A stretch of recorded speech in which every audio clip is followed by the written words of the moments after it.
شروع کرنے کا جو بنیادی ہدف تھا وہ یہ تھا کہ ایسی ورکنگ کلاس جو کہ اپنے شعبہ زندگی کے اندر مصروف ہیں، لیکن ان کے لیے کوئی ایسا ایک پروگرام، کوئی ایسا کورس متعارف کرایا جائے کہ جس کو یعنی کہ کمپلیٹ کرنے کے بعد وہ اس قابل ہو سکیں کہ قرآن کے بنیادی مطالب کو وہ یعنی عربی پڑھ کے سمجھ لیں۔ تو اس سلسلے میں ایک ہمارا جو 3 کتابوں کا ہم نے کورس جو ہے وہ اس کا آغاز کیا، اور یہ 3 کتابیں جو ہیں یہ ادارہ تنزیل نے جو ہے اس کو چھاپا۔ بس اصل میں تو یہ تینوں کتابیں آج سے تقریباً 30-32 سال پہلے ایران کے اندر کچھ لوگوں نے اس کو کمپائل کیا، اس کو ڈیزائن کیا، اس پورے کورس کو۔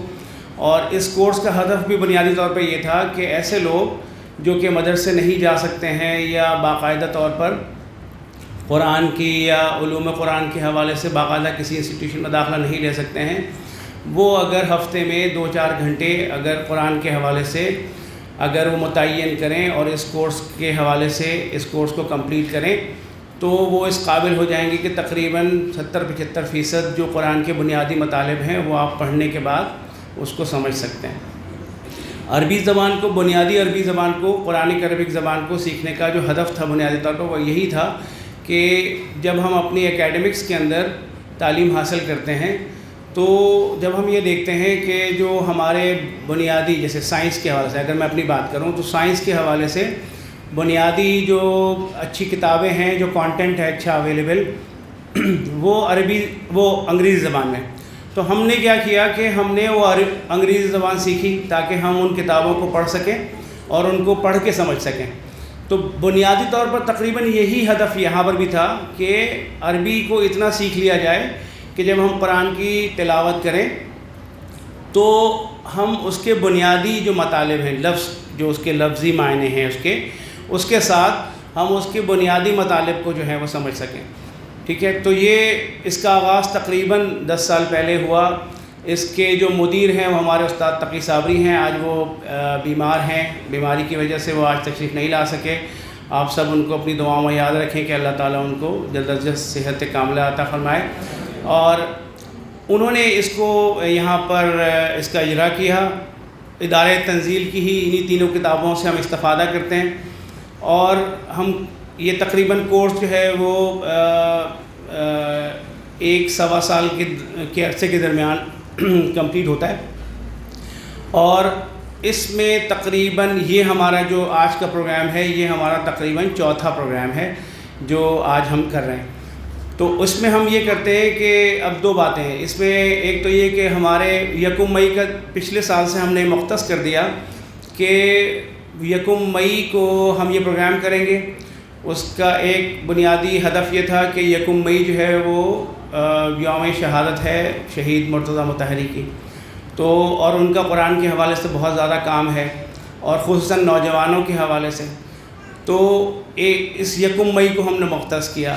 دوسرا ہدف یہ ہوتا ہے کہ وہ تمام طلباء اور طالبات جنہوں نے پورے سال میں یہ کورس یعنی کہ کمپلیٹ کر لیا، یعنی تینوں کتابیں کمپلیٹ کر لی، تو ان کو ہم یہاں پر ان کی ان کے لیے ایک تقریب کا انعقاد کرتے ہیں جس میں ان کو تعریفی اسناد دی جاتی ہیں، اور اس کے ساتھ ہم ان کو شہید مرتضیٰ مطہری کی جو قرآن کی تفاسیر کے حوالے سے جو ان کے لیکچرز ہیں اور جو کتاب کی شکل میں اویلیبل ہیں ان کو پھر ہم ان کو بطور تحفہ ہم ان کی نظر کرتے ہیں۔ تو اس کے ساتھ ہی میں قبلہ مولانا علی رہا صاحب کو دعوت دیتا ہوں کہ وہ آئیں اور قرآن اور شہید مرتضیٰ مطہری کے حوالے سے کچھ خیالات کا اظہار کریں۔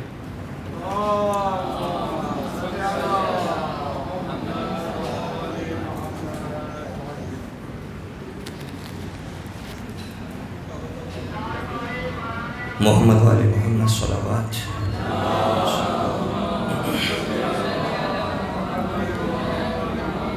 اعوذ باللہ من الشیطان اللعین الرجیم، بسم اللہ الرحمن الرحیم۔ الحمد للہ رب العالمین وصلی اللہ علی سیدنا ونبینا ابی القاسم المصطفى محمد وعلى آل بیتہ الطیبین الطاہرین المعصومین المظلومین المنتجبین سیما بقیت اللہ العظم فی الارضین روح وارواح العالمین له الفداء ولعنة دائم على أعدائهم أجمعين من الآن إلى قيام يوم الدين. قال الله تبارك وتعالى في كتابه المجيد والقرآن الحميد وقوله الحق يا أيها الذين آمنوا اتقوا الله وقولوا قولا سديدا. درود پڑھیں مل کر.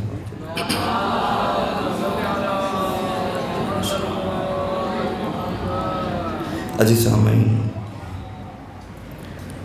گراں قدر خواران گرامی تشریف فرمائیں. بہت اختصار کے ساتھ شہید مطہری کی شخصیت کے حوالے سے وہ اہم ترین نکات جو آپ کی زندگی میں بھی نظر آئے اور آپ کے آثار میں سے آج بھی باقی ہیں، 3 سے 4 قوتیں آپ کی خدمت میں عرض کروں گا جو خداوند کریم نے شہیدی مطہری کو عطا کی اور جو میرے اور آپ کے لیے مشعل راہ ہے. یعنی کہ واقعاً ایک ایسا راستہ کہ جو شہید مطہری چھوڑ کر گئے ہیں اس کو انتخاب کرنے کی ضرورت ہے، اس پر عمل کرنے کی ضرورت ہے، اور یہ ایک ایسا عمل جو عقیدتی بھی ہو، اجتماعی طور پر بھی ہو، قرآنی مفاہیم کے تحت بھی ہو. کیونکہ آپ کی زندگی میں الغرض کوئی بھی ایسا عنوان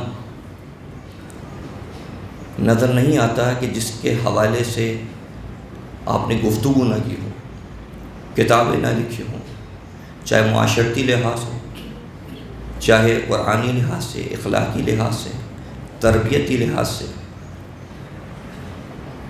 جو اہم ترین پہلو وہ جو آپ کی قوت، وہ توانمندی، جو علمی بصیرت آپ کی زندگی میں، آپ کی ذات میں، آپ کی شخصیت میں نظر آتی ہے. عام طور پر دیکھا جاتا ہے کہ جو اسی زمانے کے معاصر ہوتے ہیں، مسائل ہوتے ہیں، یعنی کہ اپنی کسی قابلیت کو منوانے کے لیے اس زمانے کے لحاظ سے مرنا پڑتا ہے. یعنی انسان مرتا ہے تو مرنے کے بعد کہا جاتا ہے کہ بہت علمی شخصیت تھی، بہت اخلاقی شخصیت تھی. لیکن آپ کے معاصر کے بڑے بڑے علماء، جید علماء نے اس چیز کی طرف توجہ دلائی ہے کہ واقعاً اگر علمی معیار اگر کوئی تھا تو وہ شہید مطہری کا تھا. قوت، علمی قوت کے لحاظ سے آپ بہرمند تھے. دوسرا مرحلہ احساسات کے لحاظ سے، جس حوزے میں آپ نے تعلیم حاصل کی، جو کتابیں آپ نے پڑھی، چاہے وہ فلسفہ ہو، چاہے وہ عقائد ہو، اصول فقہ ہو، یہ اور بھی شخصیات سے پڑھا. لیکن اس زمانے کے لحاظ سے جو خطرات تھے، ان چیزوں کا احساسات اپنی زندگی میں رکھنا یہ کہیں اور نہیں ملتا، شہید مطہری کی زندگی میں ملتا ہے. مثال کے طور پر جوانوں کے خطرات. کیا خطرات؟ یعنی کہ 2 راستے پیش کر دینا، ایک یونیورسٹی کا راستہ، ایک حوزے کا راستہ، ایک دین کا راستہ، ایک دنیا کا راستہ. اس طریقے سے معاشرے کے اندر اس کو ڈال دینا کہ بڑے بڑے لوگ بھی اس چیز کی طرف جو ہے وہ متوجہ ہو گئے کہ شاید یہی دین ہے، کہ جو دنیا اور دین آپس میں ایک دوسرے سے جدائی ہو جاتی ہے. اس زمانے میں خود رہبر معظم فرماتے ہیں کہ 70 سے زیادہ موضوعات پر آپ کی کتابیں آج بھی موجود ہیں، اور اگر کوئی 10ویں 12ویں یا 20ویں کتاب کو اگر اٹھاتا ہے تو وہ انڈرسٹینڈنگ پیدا نہیں کر سکتا. اس لیے فرماتے ہیں شروع میں سچی کہانیاں مثال کے طور پر 2 جلدی پر 2 جلد انسان وہاں سے اس کی جو ہے شروعات کرے، پلہ بے پلہ، اسٹیپ بائی اسٹیپ. اگر انسان ان کتابوں کو پڑھنا شروع کر، رہبر معظم فرماتے ہیں کہ اس کے اندر یہ چیز بصیرت پیدا ہو جائے گی کہ وہ شہید مطہری کو سمجھ سکے گا، اور زمانے کے لحاظ سے جن چیزوں کی طرف آپ نے خطرات کو محسوس کیا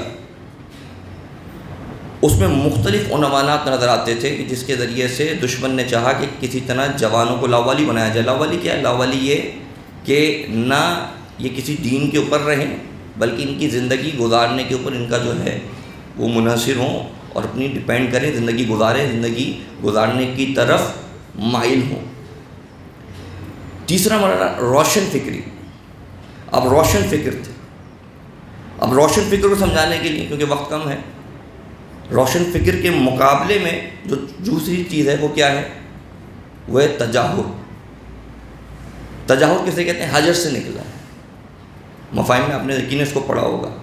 پتھر، نام نہیں لوں گا، اسی پاکستان کے اندر امریکہ کے کسی بندے نے جو تہدید دی، جو دھمکی دی، وہ کیا دی؟ کہ اگر آپ نے ہمارا ساتھ نہیں دیا تو ہم آپ کو پتھروں کے دور میں لے کر چلے جائیں،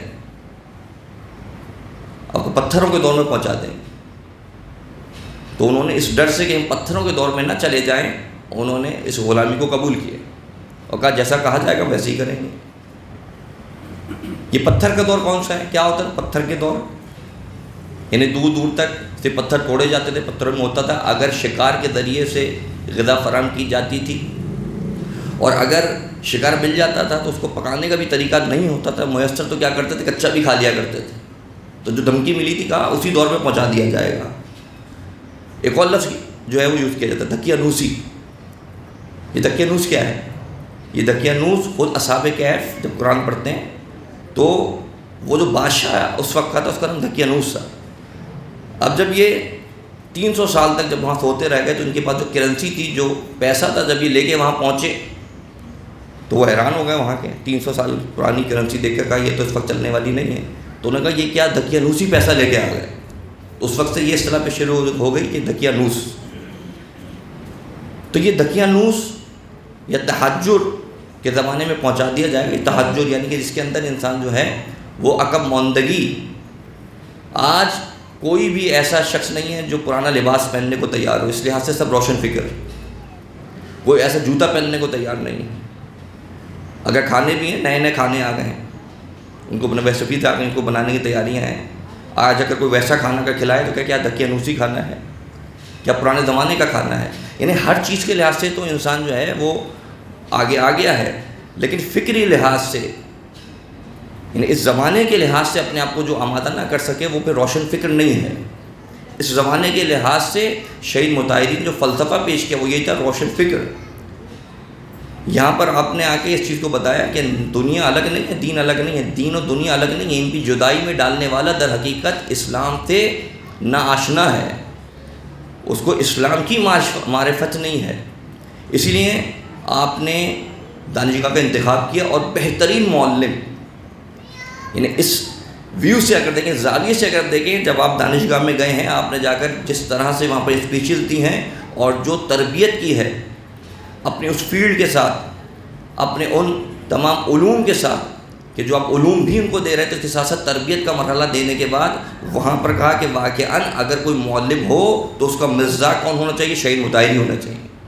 اور کہا یہی چیز وہ باعث بنی کہ 1979 میں آپ کی پھر شہادت ہوتی ہے، اسی وجہ سے کہ دشمن جب پریشان ہوتا ہے، جب مسائل کا شکار ہوتا ہے، جب اس کو برا لگتا ہے، جب وہ دیکھتا ہے کہ اس دور کے لحاظ سے یہ آمادہ ہو رہے ہیں، اس دور کے لحاظ سے جو دین کو پیش کیا جا رہا ہے، اس وقت اس کو رکاوٹ نظر آتی ہے، اس وقت وہ چاہتا ہے کہ یہاں سے راستے سے ہٹایا جائے۔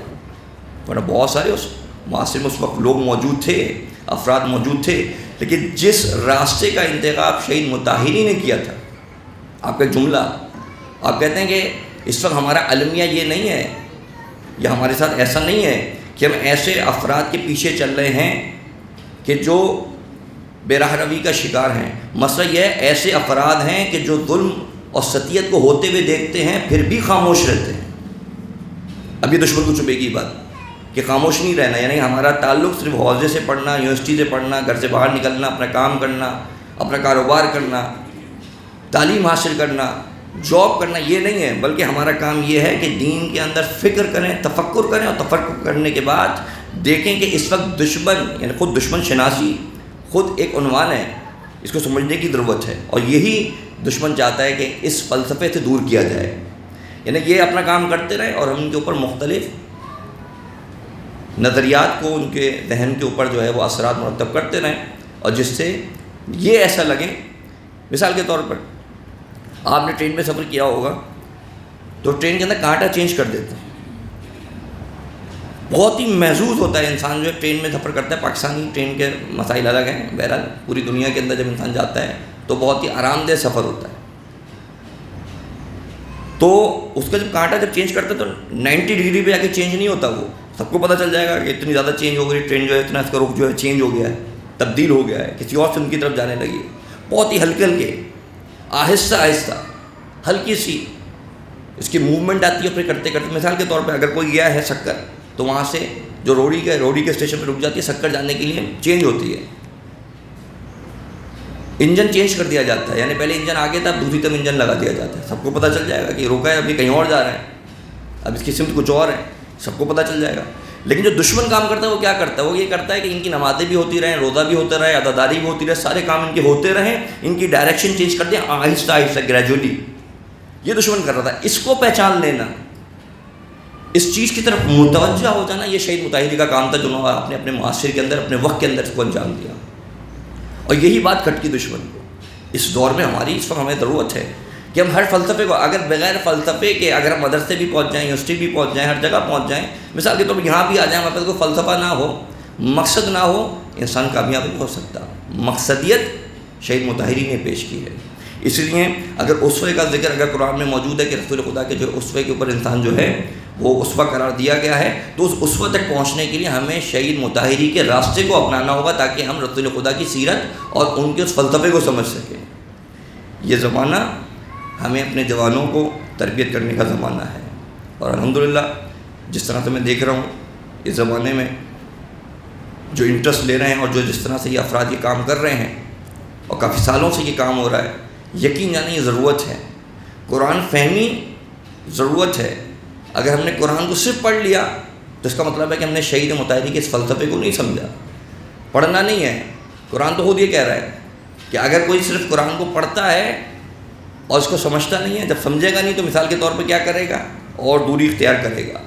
اس لیے کہتے ہیں لا یزید الظالمین، اگر کوئی قرآن پڑھتا ہے لیکن اس پہ عمل نہیں کرتا تو کیا ہوتا ہے؟ صرف اور صرف یہ کیا کرتا ہے؟ خسارہ ہی خسارہ ہوتا ہے، اور یہ اپنے آپ کو اور دور کرتا ہے۔ مثال کے طور پہ ایک مثال پر آپ کی احمدوں کو تمام، یہ قرآن کہہ رہا ہے نماز، یہ قرآن کہہ رہا ہے حجاب، یہ قرآن کہہ رہا ہے کہ دشمن کی پہچان، یہ قرآن کہہ رہا ہے متحد ہو جاؤ، تو یہ قرآن کے بار بار جو احکامات ہیں، جو یہ حکم دیے جا رہے ہیں، مثال کے طور پہ انسان قرآن تو پڑھ رہا ہے لیکن اس کو پتہ نہیں چل رہا کرنا کیا ہے۔ اب جب وہ ان چیزوں پر عمل نہیں کرے گا تو کیا ہوگا؟ خسارے کو ہوگا، مزید خسارے میں جاتا رہے گا، دلدل میں جاتا رہے گا۔ کیوں؟ کیونکہ یہ پڑھ بھی رہا ہے لیکن سمجھ نہیں رہا اور اپنے ہدف کی طرف بڑھ نہیں رہا۔ اسی لیے میں اور آپ اگر دیکھنا چاہتے ہیں کہ ہم خدا نخواستہ ہم پر شیطان غالب تو نہیں ہے، اس میں سے ایک اہم ترین چیز یہ ہے کہ ہم نے یہ دیکھنا ہے کہ کہیں ہم قرآن سے دور تو نہیں ہیں۔ قرآن سے دوری صرف یہ نہیں ہے کہ ہم نے قرآن کو پڑھا نہیں، قرآن سے دوری یہ ہے کہ ہم نے قرآن کو سمجھا نہیں، اور جس پلیٹ فارم پہ میں ہوں اور آپ اس وقت ہیں، یہاں قرآن کو سمجھایا جا رہا ہے۔ یہ اہم ترین میرا اور آپ کا وظیفہ ہے کہ جو ہم نے ادا کرنا ہے، ذمہ داری ہے کہ ہم اس قرآن کو سمجھیں، تاکہ جتنا اس قرآن کو سمجھیں گے اتنا ہی ہمارے سامنے وہ راستے ہموار ہو جائیں گے کہ جن راستوں پر انبیاء اوصیاء میں بلانا چاہتے ہیں، اور شہید مطہری نے بتایا کہ اس راستے پر کیسے چلا جاتا ہے۔ دعا بار الہ ہمیں یہ جتنی بھی ہستیاں ہیں اور بڑی جید ہستیاں گزری ہیں، مصطفیٰ چمران، مختلف موضوعات ہیں جو جوانوں کو دینے ہیں، ان تمام سیرتوں سے ہمیں آشنا ہونا ہے، کیونکہ جب ہم بات کرتے ہیں کہ جناب سلمان فارسی، جناب ابو ذر، مقداد، میثم، سلمان، تو فون ذہن میں آتا ہے کہ تو اماموں کے ساتھ کے افراد تھے۔ اس زمانے کے لحاظ سے انہوں نے بتایا کہ نہیں، واقعاً اتنا گیپ ہونا، اس زمانے کے لحاظ سے اتنا فاصلہ ہونے کے لحاظ سے آج بھی وہ نام موجود ہیں جو ہم اہل بیت علیہ السلام کی فرامین پر عمل کرنے والوں کو دیکھ سکتے ہیں۔ ایسا نہیں کہ راستے بند ہو گئے، مسدود ہو گئے، نہیں، دروازے آج بھی کھلے ہیں، راستے کھلے ہوئے، صرف اور صرف اس فلسفے کو سمجھنا ہے کہ جس کو شہید مطہری نے زندہ کیا، احیا کیا ہے۔ بہرحال جتنے بھی قرآن یہاں پہ تشریف فرما ہیں، جتنے بھی مومنین یہاں پہ تشریف فرما ہیں، پروردگارہ ہم سب کو معرفت قرآن کے ساتھ رابطے کو استوار کرنے کی توفیق عنایت فرما۔ پروردگارہ ہمیں زیادہ سے زیادہ اپنی زندگی میں اس قرآن سے استفادہ کرنے کی توفیق عنایت فرما۔ پروردگارہ ہمیں اس کو سمجھنے، اس کے مفاہیم کو سمجھنے اور دوسرے مرحلے میں اس کو اوروں تک پہنچانے اور ان کے اندر اس احساس کو پیدا کرنے کی توفیق عنایت فرما۔ بار الہ اس وقت دشمن طاقتیں، قوتیں اس وقت وہ سامنے ہیں، متحد ہے۔ پروردگارہ تمام مسلمانوں کو، تمام مومنین کو متحد ہو کر دشمنوں کا مقابلہ کرنے کی توفیق عنایت فرما۔ بار الہ مظلومین کی حمایت فرما اور اس وقت جو ظلم روا ہے اس کا خاتمہ فرما۔ بار الہ امام علیہ السلام کے ظہور میں تاجیر فرما، ہمیں ان کے اعوان و انصار میں شامل فرما۔ ربنا تقبل منا انک انت السمیع العلیم برحمتک یا ارحم الراحمین۔